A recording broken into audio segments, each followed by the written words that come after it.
Hi, kitty cats. How is everybody doing tonight? Good, I hope. It is Wednesday.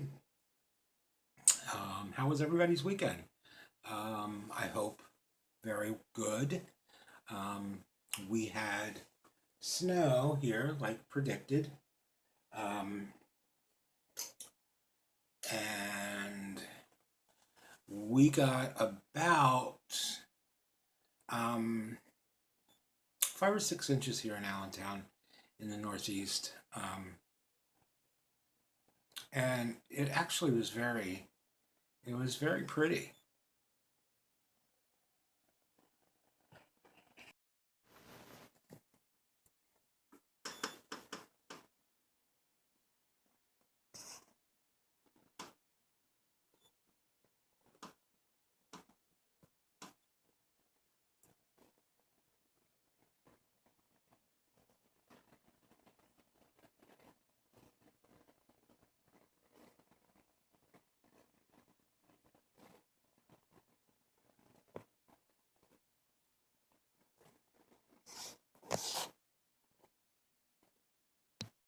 So yeah, um, it as predicted though was gone by Tuesday.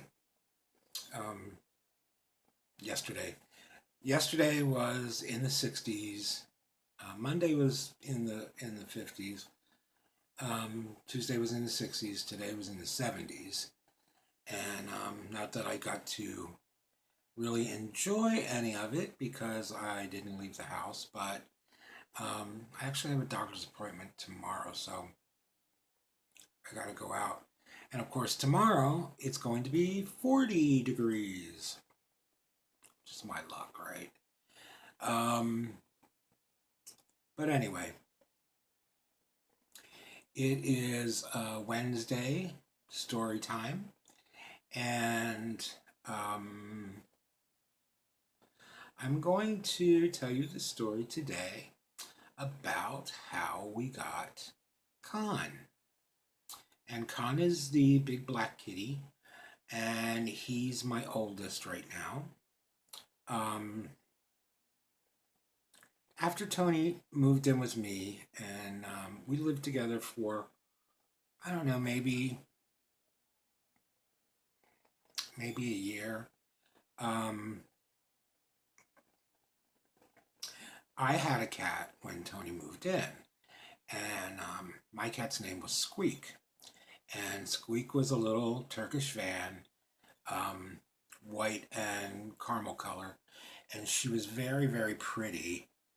And she was also very, very prissy and very, very mine. Um, Squeak and I um, clicked right from the first time I ever held her when she was a baby. And when she was a baby, she was so tiny she fit in the palm of my hand. Um, and she was the sweetest cat. And if I was anywhere in the house, she was either following me or around me or by me or on me. She would crawl up. Um, she would ask to get on my lap. She would put her little one paw out and touch my leg. And I would say, "Come on." And she would climb on my lap and then climb up onto my chest. And I would hold her like this on my chest. And she would be there for hours. She slept sort of in my armpit every night. And I would snuggle my nose into her fur, and she would start to purr, and we would both fall asleep that way.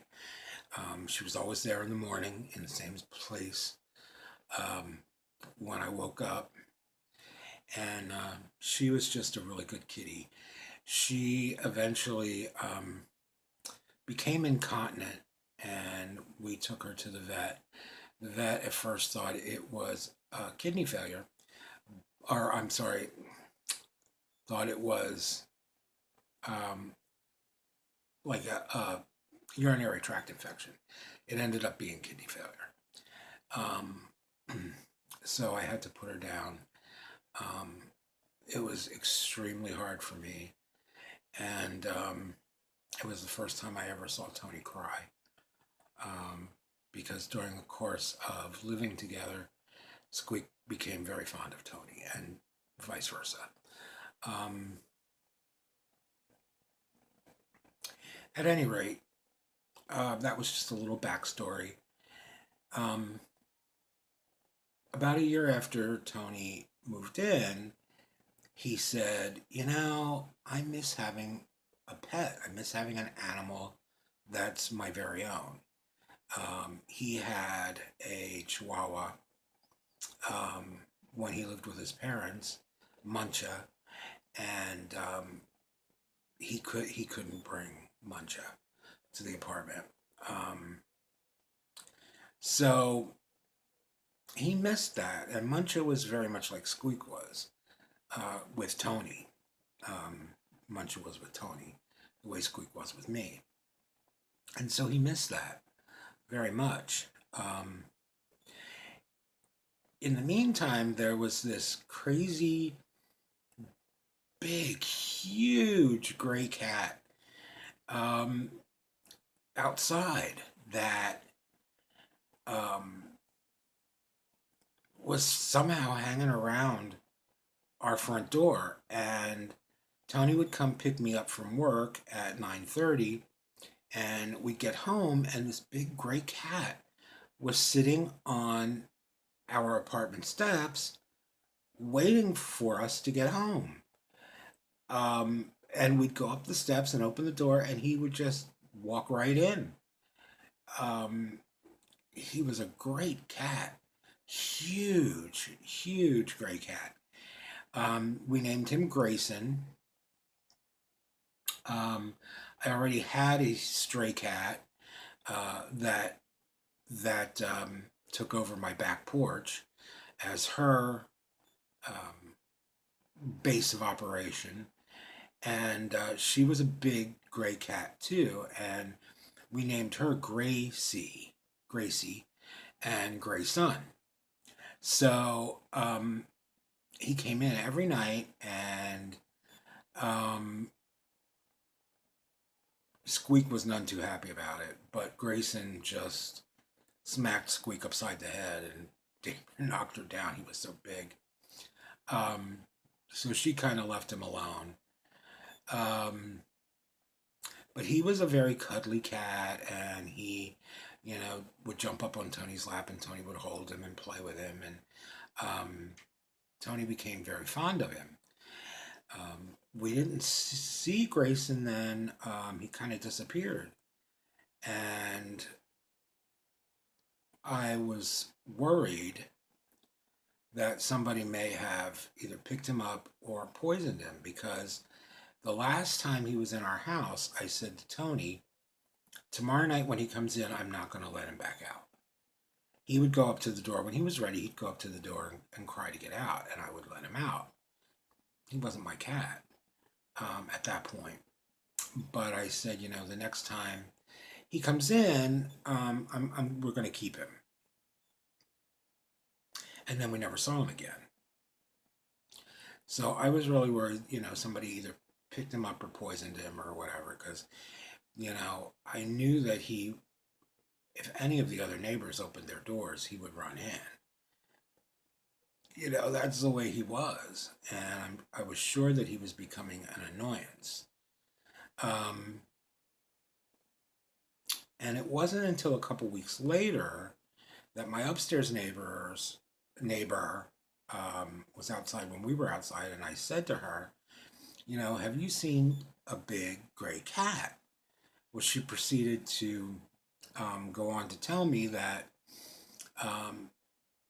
yes, this cat was around, and he was running into her apartment, he was running into the upstairs neighbor next door's apartment, and he was becoming a real nuisance, and so they called the office, property management, and asked around to see, if this gray cat belonged to anybody. Well, sure enough, it was my next door neighbor's cat, and they were letting him out because he wanted to go out, so they were letting him out. Um, so we were at least relieved that, you know, he didn't meet some kind of horrible demise.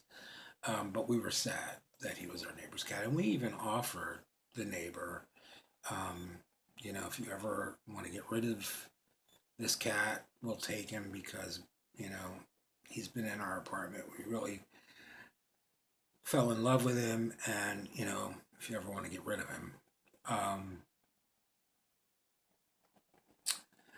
put a note on his door. And we never got a reply. So I don't know whatever happened to Grayson, but that put Tony in mind, more in mind of the fact that he really wanted his own little buddy. Um, and Tony's was slick about it. He said to me one morning, "I'm gonna go to the," and this was actually after we found out whose cat it was because we would see Grayson kind of in the window and stuff for a while, and then we didn't see him anymore. So, you know, we were kind of like, I wonder if he got rid of the cat. Um, so one morning, Tony said to me, "I'm going to go to the SPCA and just see if maybe he dropped Grayson off. Um, so if Grayson's there, can I bring him home?" Well, I did not want another cat. So I said, if Grayson is there, you can bring him home. Grayson. Nobody else, but Grayson. Okay. So Tony took me to work, and coincidentally, my job was exactly directly across the road from the Humane League. Um, so he went over to the Humane League, and he didn't find Grayson. There was no Grayson to be found. Um, but when I got home that night, he announced to me that there was this really cute little black kitten. And he just absolutely fell in love with this little black kitten. And I said, "I told you, Grayson, not a little black kitten." "Oh, tomorrow when I take you to work, come in with me and meet him." I know that trick. So I was absolutely determined that we were not getting another kitten. We're not getting another cat. So I relented and I went in, and they brought the little black kitten into the playroom where you could visit with them. And Tony made me hold him. And yes, he was cute. Yes, he was adorable. But I was being the martyr. And I was just like, no, no, no, no, no, no.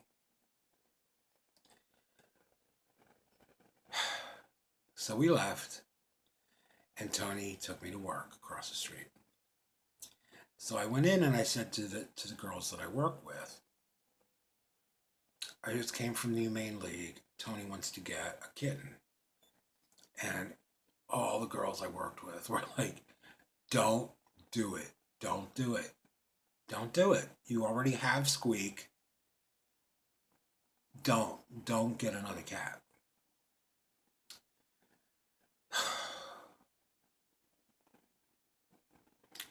Well,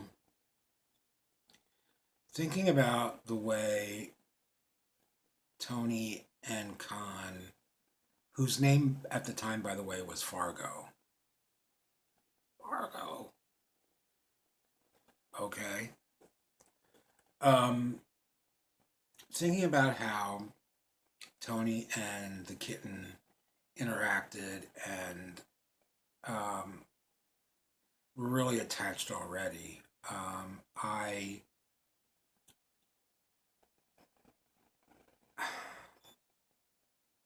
what could I do? And I knew the story too was the day that Tony went to the Humane League. He walked around a couple times and looked at quite a few different cats and really didn't pay much attention to the little black kitten until finally his last time around, and he kind of leaned in and he was like, "So, who are you anyway?" And let me look. And the kitten ran up to the door of the cage and took his paw and tapped. Tony had a baseball cap on and he tapped the brim of the cap. And that's when Tony said, I want to see him. And that was it. So they were running a special.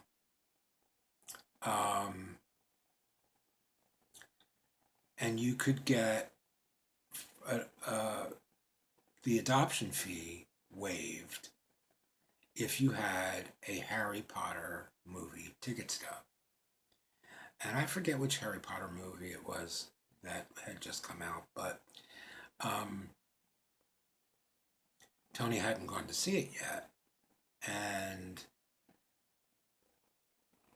we didn't, have a ticket. But the more I thought about it, I thought, oh, I've got to let him get this kitten because they are just in love with each other. They really are. So I said to the one girl I work with,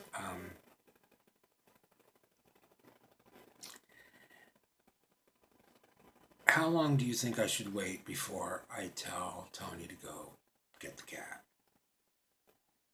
Oh, just let him stew for an hour, because he's home pouting.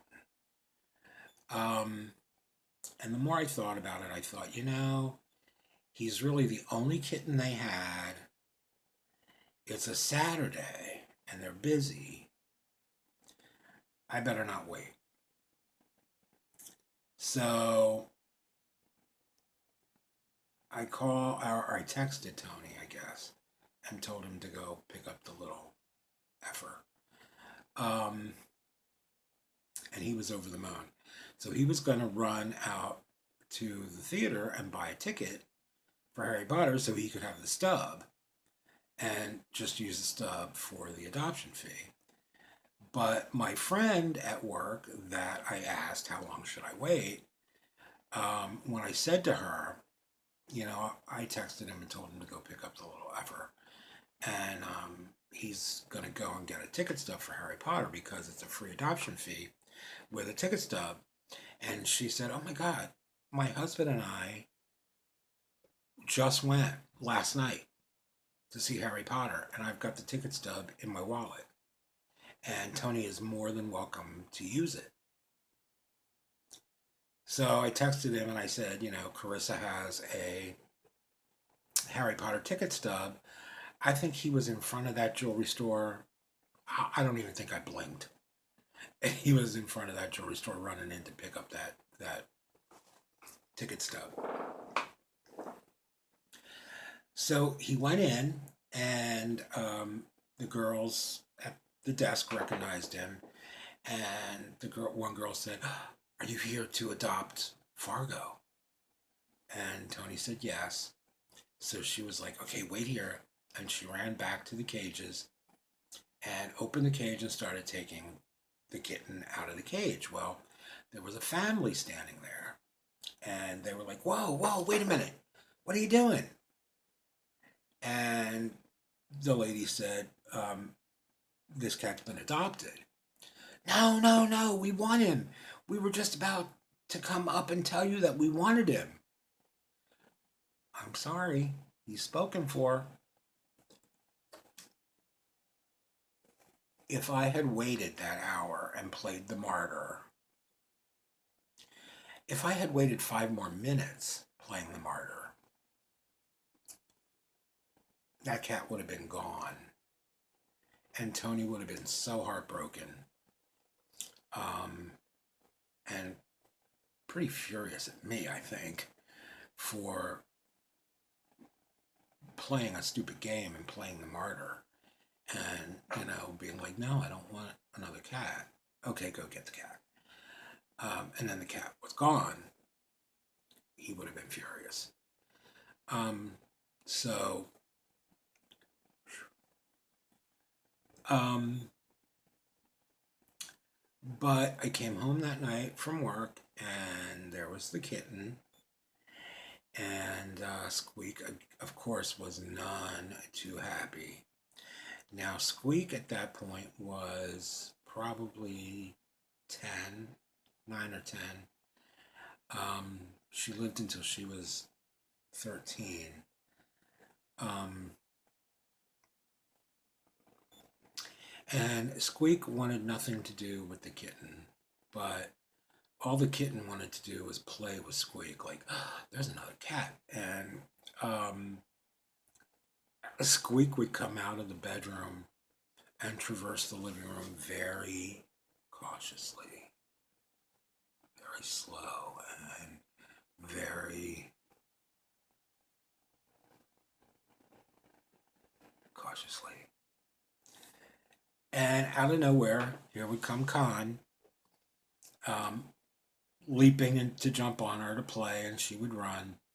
Um, there was one time that I heard a ruckus in the bedroom, and I'm like, okay, guys, cut it out. And Squeak came running out of the bedroom with Khan, front paws wrapped around her neck, back paws wrapped around her waist, riding her like a bronking bull. I mean, she was trying to get him off as any way she could, and Khan was hanging on for dear life. And they ran through the whole apartment like that until she finally managed to buck him. But oh, did you hear that? Here comes Chewy. Hi, Chewy. What? Chewy, what do you want? What do you want? What? You got food, you got water. What more do you want? Your cat box was clean today. He's so funny.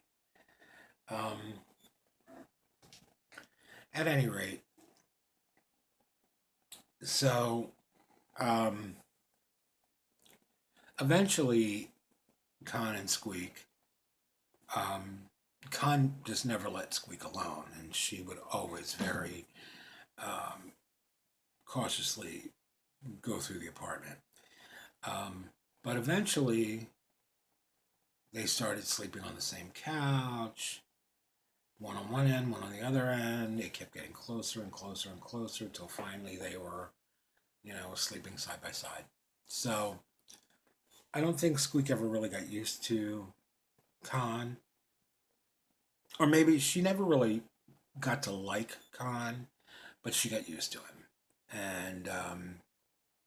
And Khan loved Squeak. He just loved her. And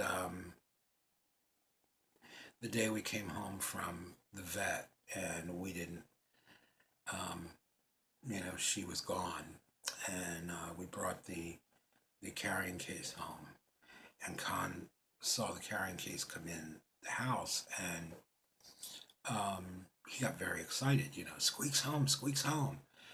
And I set it on the couch, and he ran over and he got up on his hind legs and looked in, and it was empty. And he kind of looked and looked up at me and looked back in the cage, and he let out this blood curdling yowl. And that poor cat, for days, walked around that apartment looking for Squeak and howling. And he was so brokenhearted that she didn't come home. And I felt so, so bad for Khan.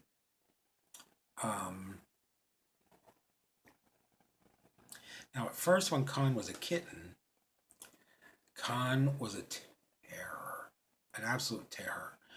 And there were days where I would say to my coworkers, it would be almost, 9 o'clock and closing time, and I would say, please don't make me go home. The kitten is there. He was a terror. I, of course, was a disciplinarian, um, chasing him off the dining room table, chasing him off of the coffee table, making sure that he wasn't chewing on wires. Um, and Tony never once raised his voice to Con. But somebody had to. Otherwise, he would have run amok. He was crazy. And so I think uh, partly because of that, Con really didn't care for me. And the other part was, I think he felt my energy. Like, I just hate this cat. I hate this cat. I rue the day that I ever let Tony adopt this cat because I do not like this cat. And I'm sure he picked up on that too. And there were times where Con would be laying on the couch next to me. And I would think, oh, that's so sweet. And he's laying in the spot that Squeak used to lay in. And I'd reach over and pet him and look away. And the next thing I know, he was literally attacking my hand and my arm. And when Con was a kitten, I had so many scratches and bites up and down my right arm that my doctor finally asked me if I was cutting myself. And I said, no, I don't do that. That's not one of my, cuckoo beans. Cutting myself was never something I would have gotten into. Um, I said, no, it's not one of my cuckoo beans. I have a kitten in the house. And she just went, okay, that explains it. And the kitten doesn't like me. So, hello. Um, and it wasn't until probably 2 years later that I could actually start petting Con and not keeping an eye on him constantly for backlash. Um, so as he got older, he became more mellow, and he he never slept in the bed, and you would have thought as because he was always on Tony's lap, he was always on Tony like Squeak was on me. And you would think that, Squeak was on one side of the bed with me and Con would be on the other side of the bed with Tony because he just adored Tony. Um, but no, he never slept in the bed. Um, unless nobody was in there, during the day, he would go and curl up on the bed. But if anybody was occupying it or you would come in to take a nap, he would leave. Um, so it really wasn't until we lived at Tony's parents' house where the bed was really their only choice for comfort. Um, it was either hard floor or bed. And so at one point we had all three of them on the bed. And Con used to, at that point, start laying on my side up by my head. And right next to the bed was a window, so he would kind of lay there and look out the window and sleep there. Um, which was the first time, we ever experienced Con sleeping in the bed. Um, at this house, Tony really doesn't like the cats in his bedroom overnight, and he closes his door at night. Um, so the cats all stay down here. Well, Con has taken to curling up with me in the same spot that um, Squeak used to sleep. So